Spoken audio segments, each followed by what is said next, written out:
EMEA has blessed us with the closest regional grand finals of OWCS so far, where ENCE and Space Station Gaming went the distance in a thrilling Map 7 banger. When matches go on for this long, the mindset and endurance of each individual player is a key to success. However, this is terrible news for the ENCE Unk backline. At the beginning, Massa was perfectly warmed up from the losers finals vs Peps, playing like he just woke up from his midday nap and ready to end the game before Wheel of Fortune came on at dinner time. He was bursting with energy and exactly where he needed to be to make a play. But ever so slowly, you could see his morning gummies were starting to lose their potency. He was still trying to make plays, but the timing and awareness wasn't fully there. Like, congratulations on collecting the hit on the back line, but in the meantime, you beat two guys who were already out of the fight and the whole squad died. This man was in desperate need of some vitamin B12 with no means to obtain it. By the end of the series, he was making moves that could only be dreamt up by the utterly deranged. And Crimzo didn't even have moments of clarity. I'm not sure he knew where he was by the time Map 7 rolled around. His best play of the entire series was when he convinced SSG he was simply a senile old man wandering around the streets of Junkertown. It's as if for a split second he took his hat off and no one knew who he was or how he got there. Funny Astro even made sure Crimzo didn't walk into a dark shady alley and took care to see he got home safe and sound. On the flip side, the SSG backline were locked the fuck in, like when Funny Astro showed off his Lucio rollout world record to trigger overtime and Landon came through with the Suzu from downtown so Fastro could build beat and stall for the boys to get back. This let Psycho pull through and clutch up like he did every single map he played. When he was subbed out for Backbone on maps 3 and 4, SSG got smoked harder than some ribs at the Paducah, Kentucky World Barbecue Festival. Obviously, you stick with the plan and all that, but when you have someone this locked in and going hit for hit with Kevin, taking him out of the game should be enough on its own to warrant an ESIC investigation. Bro was straight up taking over fights and popping multi-kills in Map 7 like Gregory House pops Vicodin after a hard day of fucking with Wilson and committing medical malpractice. But honestly, with how bad Psycho fucked up ENCE overall, they might need that Princeton Plainsboro signature criminal negligence to even have a chance to spin back at Dallas. At least get a therapist or something, because the strategy of ignoring the problem until he hopefully gets bored did not seem to work very well. With the way he and Hottie had prime Drake and Josh synergy, you'd think Psycho's been spitting fire with the boys his whole career. Like the architect and the builder, they arrive calmly from their escalator with a sense of purpose, hitting cross-map slows on unsuspecting ENCE. But Hottie was far more than just a slow field. He was the commander and strongest soldier in the war on Orisa. You have to believe in something, and Hottie chose to put his faith in Ramatra, Reinhardt, and Winston. You just never know when another prime monkey opportunity like this will come through, so he made damn sure to look as good as possible with the double speed juggle to trick Christopher into scrimming this comp more. And on Reinhardt, you already know he is that guy. No one else is pinning across the map into the backline with 16 shield, killing a Bastion with blunt force trauma, then grabbing the Mega at 9 HP to turn around and strike down the Brig chasing him, who definitely should not be here anymore, finishing it up by sniping Crimzo as he's doing the daily crossword. Plus, no one else has the genius ability to identify the threat of the turret quite like Hottie does here. But it wasn't all good. It turns out in just a month and a half of coaching Kevster, Gunba figured out how to install the May gene, which was previously believed to be purely genetic. He was doing things many people thought were previously impossible for a skilled player like him. I mean, you could call him Claude Zyre, the way he was walling every piece of the enemy team. But it doesn't matter that he's on a team-based system kind of hero, he is still Kevster. And regardless which torture method Gunba tries to use, you cannot stop this guy from killing the whole team if he really wants to. I'm convinced that even if you slapped him on Mercy, he'd get at least one Valkyrie 4K within a tournament. Unfortunately, the May gene was only partially installed. Even with the walls and Icicle code being fairly well optimized and fully up to date on drivers, something has gone terribly wrong with the blizzarding software. It's like when someone complains that their Subway order wasn't good, but my brother in Christ, you made the sandwich. No one forced you to put ranch, mayo, and sweet onion sauce on this sub, just like no one told Kevster to solo freeze Bob. But luckily, Gunba couldn't keep Kevster's true passion locked up completely, and as an act of defiance, we were graced with an old-timey classic Kevster Widow performance on Midtown. This is the most emotion I have ever seen in Kevster gameplay. For him, this was the Overwatch version of pouring his heart out on an indie pop album. For the first time in his career, he was playing Overwatch with something other than a completely neutral face, as he left Gunba no choice but to put him on Tracer to match Psycho's insane performance. The funniest part about his May gameplay is you can tell he really wishes he was actually actually still on Tracer. A lot of Tracer players go for the mid-team fight bot steal, but I'm not too familiar with any May players game that involves going for the leisurely stroll around the Coliseum. But this is great news for Ents, because he was able to utilize this crippling addiction to steal the bot when it mattered most and force a C9 to stop SSG's comeback before it could even begin. And this C9 in particular is impressive because it wasn't underhanded or sneaky. He squared up to Funny Astro and told bro to move. And Funny Astro didn't just move, he damn near flew away.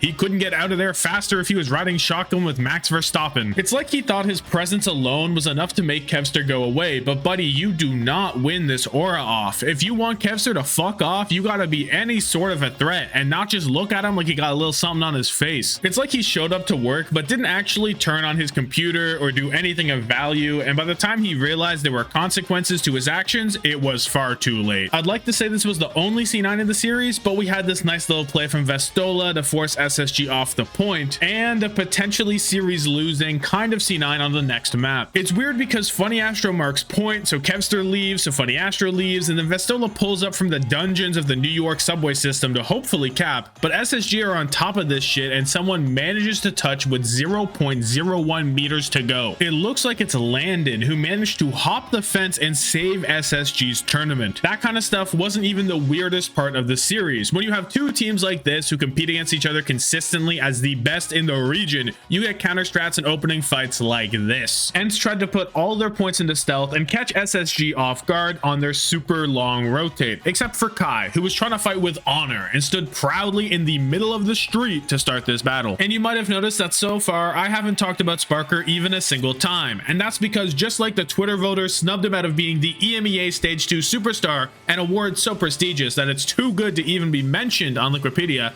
I have also snubbed him from this video. Until now, Sparker was straight up the best player in EMEA for the duration of this tournament. I do not care that Exodial was carrying Peps to true relevancy for the first time or anything else like that. He just wasn't putting up the same numbers. Sparker didn't just roll everyone, he beat them mentally, physically, and emotionally. With the devastating flanks he was hitting, the enemy support players have unlocked a new sleep paralysis demon. And it's not just that he makes playing against SSG turn into an indie horror game with 100 peak players featuring a creature ready to jump out of the shadows at 144p, but it's that these flanks are so perfectly timed and happen just often enough to make the backline paranoid, but not actually be prepared for anything. Look at the confidence he exudes as he walks into the backline and frightens Kai so much he spontaneously deconstructs. Bro's ability to assess the risk versus reward of any given flank situation has gotten him prematurely kicked out of all casinos in the Dallas area. And if he's not feeling the flank angle, that's chill. He'll just take the dog for a walk and hit a casual 4K. Originally, this video was supposed to be a lot more than just the EMEA Grand Finals, but it isn't.